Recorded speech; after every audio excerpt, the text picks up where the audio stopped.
della viabilità di Viale 4 Novembre, interventi riservati ai quartieri, passa alla fase operativa l'amministrazione guidata da Mario Conte, che ha presentato oggi il piano triennale delle opere pubbliche.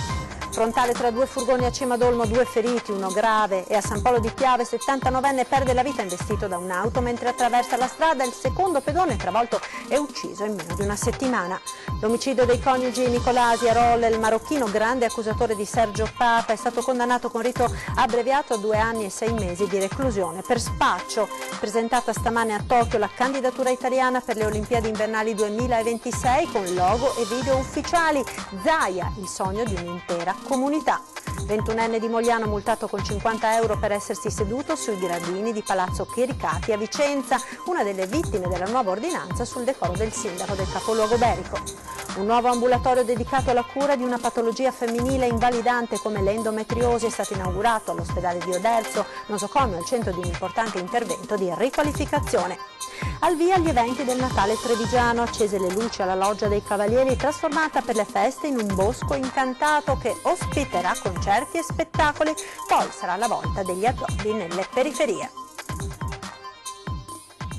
Buonasera, ben ritrovati con l'edizione trevigiana dei nostri telegiornali. La rivoluzione della viabilità in Viale 4 Novembre e molti interventi riservati ai quartieri. Passa alla fase operativa l'amministrazione guidata da Mario Conte, che ha presentato oggi il piano triennale delle opere pubbliche. Sentiamo. Assolutamente sì, un cambio di marcia evidente, abbiamo imboccato la direzione dei quartieri. Quasi 27 milioni di euro in 3 anni, l'80% dei quali destinati ai quartieri, finora, dice il sindaco, relegati in secondo piano. Sta qui, secondo Conte, la principale svolta della programmazione delle opere pubbliche votata per la prima volta all'unanimità dal Consiglio Comunale. Progetti ereditati dal passato, accelerati e potenziati, bando periferie e nuovi interventi come le 2 rotatorie che dovrebbero vedere la luce in Viale 4 Novembre all'altezza di Via Da Vinci e dove la strada si sdoppia con la Callalta. Al bivio di Fiera, che è un punto critico storico, ci sarà anche la rotatoria in Via Zanella, quindi anche quella reclamata da tanti anni. Pensiamo di farla senza spostare il casello del Dazio, ci sarà una rotatoria in Viale Montegrappa e la terza corsia sulla cavalca ferrovia di San Giuseppe e via Benzi. Trovano conferma la pista ciclabile di via Santa Bonavecchia, il completamento del Museo Bailo, il nuovo parcheggio al Cantarana e investimenti consistenti anche per la riqualificazione di marciapiedi e luci a San Liberale e per il recupero di alloggi per le emergenze abitative. Abbiamo investito sul recupero di una trentina di alloggi che sono importanti per le famiglie più disagiate. Un grande piano delle opere pubbliche nato veramente dai cittadini, perché attraverso le istanze portate dai consiglieri comunali è nato questo piano degli interventi che vede protagonisti principali i quartieri, quindi grandi interventi per la riqualificazione di quartieri, per migliorare le infrastrutture e i servizi e investimenti mirati per quanto riguarda il centro storico, che consentirà a partire dal 2022 di avere addirittura 2 grandi mostre in contemporanea in città, perché andremo a riqualificare, a completare la riqualificazione del Museo Bailo. Piano che ha avuto dunque anche il voto favorevole delle minoranze, Partito Democratico compreso, con Roberto Grigoletto che motiva così l'appoggio del gruppo. La bontà del lavoro la confermiamo perché è un lavoro che ha progettato la precedente amministrazione. Spiega così, senza troppi giri di parole, l'ex vice sindaco Roberto Grigoletto il motivo per cui l'attuale minoranza ha deciso di votare a favore del piano triennale delle opere pubbliche stilato dall'amministrazione Conte, che di fatto ripropone molti dei progetti che la squadra di Manildo non ha fatto in tempo a completare o avviare. Ci siamo riconosciuti nelle opere di questo piano ed è per questo motivo che le abbiamo approvate. Insomma, condividiamo la progettazione, le avremmo realizzate come loro avendole progettate, e quindi era coerente e naturale che anche l'attuale minoranza votasse a favore di questo piano. Senza seguire la logica della contestazione a tutti i costi, anche perché l'elenco degli interventi contiene lavori attesi da tempo dai cittadini, tanto da essere messi in conto anche dalla precedente amministrazione. Prevede delle opere importanti che da anni e anni si aspettavano a Treviso, e quindi credo che l'attuale amministrazione, grazie a quella che l'ha preceduta, possa fare quello che non è riuscito a fare i 20 anni di amministrazione della Lega. La cronaca, ora grave incidente poco fa a Cimadolmo in via Stabiuzzo nello scontro frontale tra due furgoni, 2 persone sono rimaste ferite, una in modo grave è stata trasferita all'ospedale di Treviso, l'altro ferito meno grave è stato portato ad Oderzo. E a San Polo di Piave ieri sera un 79enne ha perso la vita investita da un'auto mentre attraversava la strada per andare in trattoria. Ancora un pedone investito e ucciso mentre attraversa la strada nella Marca trevigiana dopo la morte venerdì sera a Vittorio Veneto di una 69enne bellunese, Letizia Sperti, travolta da un automobilista poi risultato in stato di ebbrezza. A perdere la vita ieri sera a San Polo di Piave è stato un 79enne del posto, Guglielmo Cadamuro. L'incidente poco dopo le 20 in via Callarghe davanti alla trattoria Le Calandre, dove l'anziano stava andando a cena come faceva d'abitudine, trovandosi a poche centinaia di metri da casa sua. Mentre raggiungeva l'altro lato della strada, camminando sulle strisce pedonali, è stato investito dalla macchina condotta da un 66enne, anche lui della zona, che si è accorto solo all'ultimo del pensionato sulla carreggiata senza riuscire a evitare il violento impatto. Anche in questo caso, come a Vittorio Veneto, la tragedia si è consumata davanti agli avventori del locale che hanno poi assistito all'intervento del SUEM 118. L'anziano però era già morto. Sul posto anche la Polizia Stradale di Treviso, che oggi ha riferito alla Procura della Repubblica inevitabile per il 66enne l'iscrizione nel registro degli indagati con l'accusa di omicidio stradale. E sono ore di apprensione per i familiari ed i conoscenti di Mauro Tomietto, imprenditore nato a Saint-Étienne in Francia ma residente a Fara di Soligo, scomparso dalla sua abitazione di via Croda all'alba di ieri. Come riportato dal sito QDP News, l'uomo, classe 63, si sarebbe allontanato da casa a bordo della sua automobile, una Citroën C5 di colore nero. A tarda serata, vedendo che l'imprenditore non era ancora rientrato, i familiari hanno allertato le forze dell'ordine. Tomietto ha portato con sé il portafoglio e i documenti, ma per ora il suo cellulare risulta ancora spento. Questa mattina i vigili del fuoco e gli uomini delle forze dell'ordine hanno ritrovato l'auto abbandonata nel comune di Nervesa della Battaglia. Le ricerche si stanno concentrando appunto in questa zona. Chiunque pensi di aver visto il 55enne tra ieri e oggi è pregato di contattare subito le forze dell'ordine. Condanna per spaccio di droga per il test chiave del delitto di Cison di Valmarino. Nel processo per il delitto di Rolle, con i coniugi Nicolasi trucidati nel cortile di casa il 1° marzo scorso, è considerato un testimone chiave dell'accusa. Nel frattempo la giustizia ha fatto il suo corso in un procedimento che lo vedeva imputato. Sharaf Bilali, il grande accusatore di Sergio Papa, è stato condannato con rito abbreviato a 2 anni e 6 mesi di reclusione per detenzioni ai fini dello spaccio di stupefacenti. A processo il marocchino era finito dopo essere stato arrestato la mattina del 21 luglio scorso a Treviso.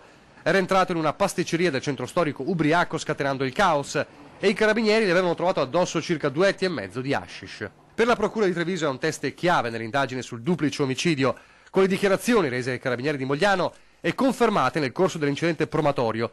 Dichiarazioni che inchioderebbero Sergio Papa, tuttora in carcere.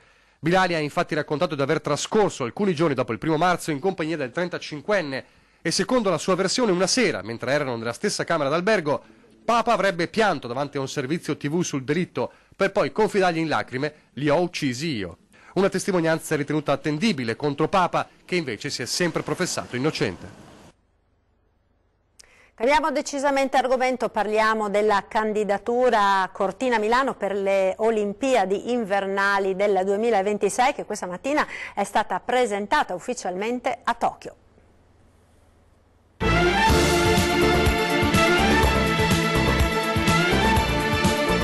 Le Dolomiti è una pista e poi le guglie del Duomo unite dal tricolore. Ecco il logo della candidatura Cortina Milano per i Giochi Olimpici Invernali del 2026 presentato oggi a Tokyo. Un sogno che diventerà realtà, ha detto il presidente del CONI Giovanni Malagò, concetto ribadito dal presidente della Regione Veneto visibilmente emozionato. This is a dream that we want to make come true.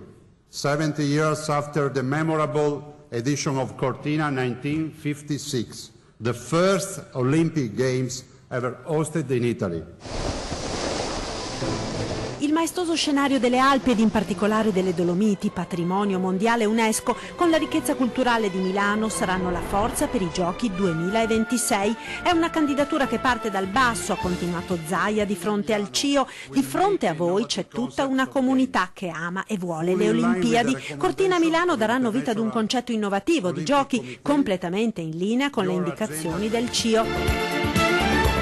Progetti a misura d'uomo, niente realizzazioni faraoniche, niente sprechi di denaro o energia, niente cattedrali nel deserto che finiti i giochi rimangono inutilizzate. Ricordando che Cortina ospiterà nel 2021 i mondiali di sci, Zaia ha ribadito che sono già in corso lavori di ammodernamento di piste, impianti e infrastrutture per 242 milioni di euro.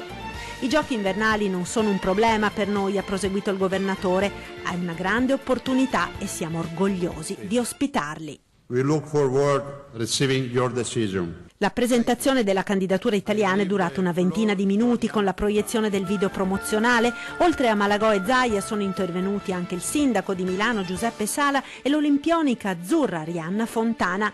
L'unica rivale rimasta, Stoccolma, si è presentata senza sostegno politico. In Svezia in questo momento non è ancora formato un governo e la municipalità della capitale è in bilico. Forse anche per questo, proprio oggi, per i bookmaker, la candidatura Cortina-Milano ha staccato ulteriormente la capitale svedese. Forum dei rifiuti di Lega Ambiente a Treviso. Oggi si è parlato di norme per lo smaltimento, rischio di infiltrazioni delle ecomafie, ma anche dell'ormai famoso modello veneto di raccolta differenziata, modello che però ha anche le sue controindicazioni. Sentiamo. Un modello che diciamo è virtuoso anche in virtù del fatto che poi tutta una serie di prodotti diciamo di cosiddetto di scarto, ciò che rimane viene poi ovviamente anche trasferito in altre regioni o comunque in altre parti d'Europa. Così Alessandro Bratti, direttore generale dell'Istituto Superiore per la Protezione e la Ricerca Ambientale, sul modello della raccolta rifiuti veneto e trevigiano balzato alle cronache nazionali nei giorni della polemica sui termovalorizzatori in Campania. Bratti presente al forum sui rifiuti promosso da Lega Ambiente. Bene differenziare, ma se il prodotto recuperato è troppo, ecco che nascono altri problemi come i roghi che si sono succeduti negli stabilimenti di trattamento veneti. Di natura in buona parte colposa, forse qualcuno anche doloso, ma questo lo stabilirà l'autorità giudiziaria, che hanno investito pesantemente questa regione, così come hanno investito la Lombardia. Questo in parte è anche dovuto al fatto che si è chiuso un mercato importante, che era il mercato della Cina, che assorbiva una gran parte di materiale plastico, diciamo, di scarsa qualità. Per cui si è assistito a questi accumuli, a volte oltre le autorizzazioni in questi impianti, e poi a questi incendi che hanno causato vari problemi. Smaltimento scorretto dei rifiuti, interramenti, discariche abusive, temi di stretta attualità anche in questi giorni, con indagini e sequestri, salvo poi assistere a epiloghi come quello del caso Vidori, padre, figlio e tecnico dell'azienda di Vidoro assolti dopo 8 anni perché il fatto non sussiste. In alcuni casi è stato anche dimostrato che alcune situazioni che poi sconfinano per forza in un delitto o in una contravvenzione di natura penale derivano anche da una normativa abbastanza farraginosa. E mentre in Veneto si firma un protocollo di collaborazione per la legalità e sostenibilità ambientale nell'attività di bonifica, al forum di Lega Ambiente si è parlato anche di rischio di infiltrazioni delle ecomafie. Questo non è stato mai un territorio immune da fenomeni criminali e devo dire che tutte, non solo le edizioni del rapporto ecomafia di Lega Ambiente dal 94 ad oggi, ma anche tutte le relazioni sul Veneto della Commissione bicamerale d'inchiesta sul ciclo dei rifiuti hanno raccontato appunto quali sono stati i profili criminali attivi in questa regione che vanno conosciuti e oggi finalmente possono essere anche sanzionati grazie alla nuova legge. Ed è scontro in Veneto tra Lega e 5 Stelle sull'annosa questione dei vitalizi agli ex consiglieri regionali. In un emendamento alla manovra di bilancio della Regione Veneto, il Movimento 5 Stelle propone il ricalcolo di tutti i vitalizi degli ex consiglieri secondo il sistema contributivo. Cosa vuol dire? Vuol dire che andremo a vedere gli ex consiglieri regionali quanto hanno versato, se non hanno versato abbastanza per prendere il vitalizio che stanno prendendo, gli verrà decurtato della parte insomma eccedente. Questo avviene esattamente per tutti i lavoratori, equipara anche gli ex consiglieri regionali a dei lavoratori dipendenti, insomma non si fa niente di irrazionale razionale, non mandiamo nessuno per la strada. La proposta è ispirata ai provvedimenti approvati dalla maggioranza giallo-verde nei due rami del Parlamento. Leggi che a Roma sono state votate anche dalla Lega, ricordano i 5 Stelle. Vedremo se avranno il coraggio di fare lo stesso anche in Veneto. L'abbiamo già fatto alla Camera, l'abbiamo già fatto al Senato e adesso la stessa legge fatta apposta per la Regione Veneto l'abbiamo portata qui a Venezia, in Veneto, nella nostra bellissima regione, per estirpare alla base questo privilegio, dove vediamo purtroppo queste persone che stanno attaccate come cozzo allo scoglio dei privilegi, non se ne vogliono proprio staccare, ma non c'è nessun problema, abbiamo le leggi giuste, abbiamo gli strumenti giusti finalmente per riportare giustizia ed equità nella nostra regione. Così come scritta, replica il Presidente del Consiglio regionale, il leghista Roberto Ciambetti, la proposta verrebbe fatta a pezzi dal primo ricorso in tribunale. Approvare leggi come questa serve solo a fare propaganda politica. Mi sembra che il provvedimento presentato, che tra l'altro viene copiato pari pari quello che ha fatto Fico alla Camera, sia scritto abbastanza male. Ci sono secondo me dei passaggi che sono facilmente aggredibili in un tribunale. Quindi io non sono per fare delle leggi che poi vengono smontate o cadono al primo stormire di fronte. Questa maggioranza, ricorda Ciambetti, ha già approvato un taglio ai vitalizi degli ex consiglieri, ma nella forma giuridicamente inattaccabile del contributo di solidarietà. Questa formulazione, al contrario di quella dei 5 Stelle, reggerà i ricorsi già presentati. Per questo non siamo preoccupati dalla recente sentenza della Cassazione in merito alla vicenda degli ex consiglieri friulani. C'è una sentenza già arrivata al primo, mi pare anche al secondo grado di giudizio in Piemonte su un provvedimento uguale che dà ragione al Consiglio regionale. Quindi io penso che il contributo di solidarietà, perché è previsto in maniera proporzionale e anche adeguata rispetto al volume e ai percettori dell'indennità differita, è limitato nel tempo, sia una cosa che assolutamente può essere difesa e che mi auguro darà ragione a quanto fatto dal Consiglio regionale. 2 giovani di Mogliano e Venezia sono stati multati a Vicenza per essersi seduti sulle gradinate di uno storico palazzo.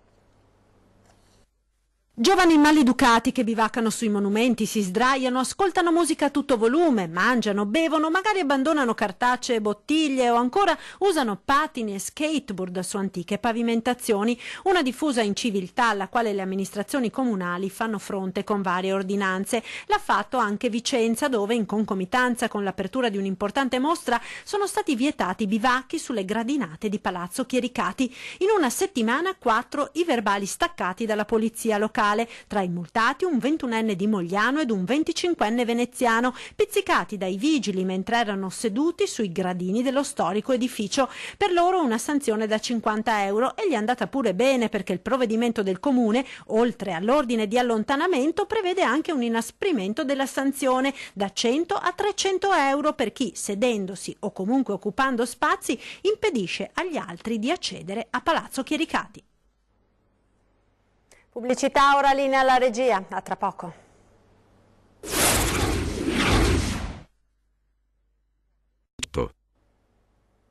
Eccoci nuovamente in studio con l'edizione trevigiana dei nostri telegiornali. La sanità ora, con un nuovo ambulatorio dedicato alla cura di una patologia femminile invalidante come l'endometriosi, è stato inaugurato all'ospedale di Oderzo, nosocomio al centro di un importante intervento di riqualificazione. Un nuovo servizio d'eccellenza all'ospedale di Oderzo per l'inquadramento ed il trattamento dell'endometriosi, una struttura che eviterà alle donne affette da questa patologia di andarsi a curare in altre province o fuori regione. Abbiamo attivato nella ginecologia ostetricia di Oderzo questo nuovo ambulatorio, che poi è correlato a quello della procreazione medico assistita, perché la donna purtroppo che ha l'endometriosi ha anche un'infertilità, quindi le due cose abbinate per fare una squadra e un gruppo che lavora in tal senso. L'endometriosi è una patologia femminile diffusa ed invalidante con un picco di incidenza nelle giovani donne. Una donna su 10 è affetta da questo tipo di patologia, che ha diversi livelli di manifestazione clinica e quindi diversi stadi, e che può essere però anche molto aggressiva e invalidante. È un tassello che si incastra bene anche nella nostra realtà, perché uno dei problemi dell'endometriosi, uno dei più importanti problemi e conseguenze dell'endometriosi è l'infertilità femminile, che colpisce il 30-40% delle donne affette da questa malattia. L'ospedale di Oderzo è stato oggetto anche di importanti lavori di riqualificazione che continueranno anche nei prossimi mesi per un investimento complessivo di 4 milioni di euro. L'ospedale di Oderzo per noi è strategico, abbiamo sostanzialmente sistemata tutta l'area medica creando un reparto nuovo all'avanguardia, stiamo lavorando sull'ortopedia e stiamo lavorando soprattutto sulla refrigerazione e tutta la potenzialità elettrica dell'ospedale, perché era di qualche anno fa, e quindi stiamo investendo circa 3 milioni di euro per riammodernare questo ospedale. Nella rinnovata medicina ora sono disponibili 10 nuove stanze da 2 letti più 2 camere singole. Questo permette naturalmente di assistere più adeguatamente i pazienti in fase terminale oppure i pazienti che hanno necessità di isolamento. Cambiamo pagina, ora si avvicina il Natale, oggi pomeriggio con l'inaugurazione della Loggia Incantata, Treviso si prepara a tutta una lunga serie di eventi natalizi. Vediamo. Gli alberi e la vegetazione, la suggestiva illuminazione, lo scenografico murale omaggio alla storica libreria Tarantola, l'inaugurazione della Loggia Incantata dal via agli eventi natalizi a Treviso. Da oggi la loggia assume un'altra veste, da luogo di degrado e abbandono, seppur bello, oggi è diventato centro di cultura e di grande eleganza della città, il vero biglietto da visita della città di Treviso. Con la trasformazione di uno dei monumenti simbolo della città, la Loggia dei Cavalieri, appunto in una foresta incantata, Treviso inaugura gli eventi del Natale 2018 che avranno il cuore pulsante proprio qui. 40 eventi gratuiti per i cittadini che andranno a inserirsi in una programmazione di Natale molto più ampia che vedrà ben oltre 100 eventi distribuiti in tutta la città dal centro ai quartieri. Bosco, illuminazione, artisti, a Natale Treviso si riappropria della loggia. Riappropriazione culturale di questo luogo, che è una storia importante, è stata creata intorno alla metà del 1200 per i cavalieri dell'epoca, quindi per scopi culturali ma anche ricreativi, e poi simbolicamente, ed ecco la ragione di questa installazione artistica di 15 metri, è un simbolo della rinascita culturale nel dopoguerra, perché dal 1944 è diventata la sede della libreria Tarantola. Quindi il fatto di unire questo, quindi unire la storia ma anche interpretandola con il presente, perché quest'opera che vedete è stata realizzata da un artista, è per significare cosa e come dovrebbe essere vissuto questo luogo. Coinvolti anche gli studenti del Mazzotti che nel progetto Alternanza Scuola-Lavoro ogni giorno racconteranno ai passanti la storia della loggia e cosa questo luogo abbia rappresentato nei secoli per la città di Treviso.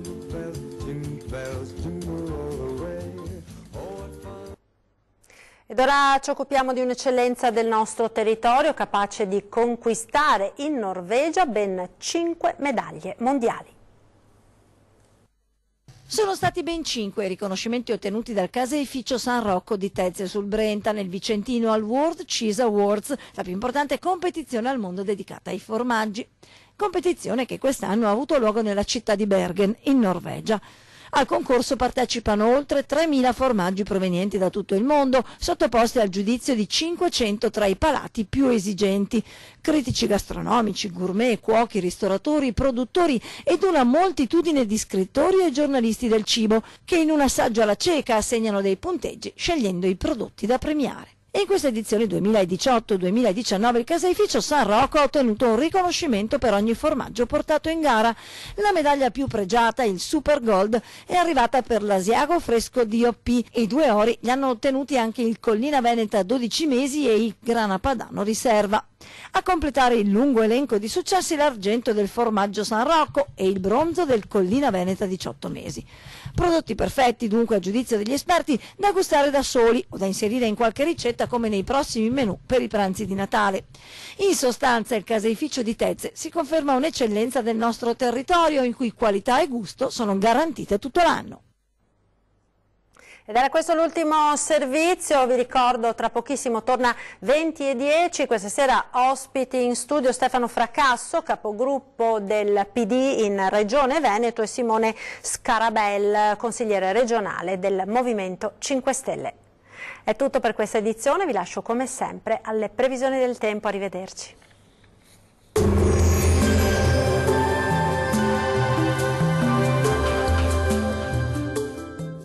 Tonus Laboratorio del Piede, centro altamente specializzato nella costruzione di plantari su misura, dedica nuove tecnologie di rilevazione dei carichi posturali per dare voce alla filosofia di benessere che lo caratterizza. Ben ritrovati al meteo. pressione in aumento sulle nostre regioni, bel tempo sul Triveneto. Vediamo il dettaglio. Sul Veneto sarà asciutto e decisamente anche soleggiato su tutti i settori, con il cielo che si presenterà sereno o al massimo poco nuvoloso. Non sono attese precipitazioni particolarmente degne di nota. Temperature in lieve calo con minime tra -2 e 1 grado. Valori massimi compresi invece tra 4 e 7 gradi. Vediamo ora che tempo farà sul Friuli, Venezia Giulia. Anche in questo caso sarà una giornata all'insegna del bel tempo. Sulla nostra regione infatti sarà ampiamente soleggiato. Il sole quindi la farà da padrone e il cielo sarà sereno quasi ovunque o al massimo poco nuvoloso. Temperature in diminuzione con minime tra -2 e 0. Valori massimi compresi invece tra 5 e 7 gradi circa. Vediamo infine la situazione meteorologica del Trentino Alto Adige. Tempo in genere asciutto e stabile anche sulla nostra regione, tuttavia con qualche velatura nella prima parte della giornata sui settori meridionali, ampio soleggiamento invece sui restanti settori. Temperature minime tra -1 e 0 gradi. Valori massimi oscillanti invece tra 10 e 12 gradi circa. Dal meteo di Antenna 3 per ora è tutto. Arrivederci al prossimo aggiornamento.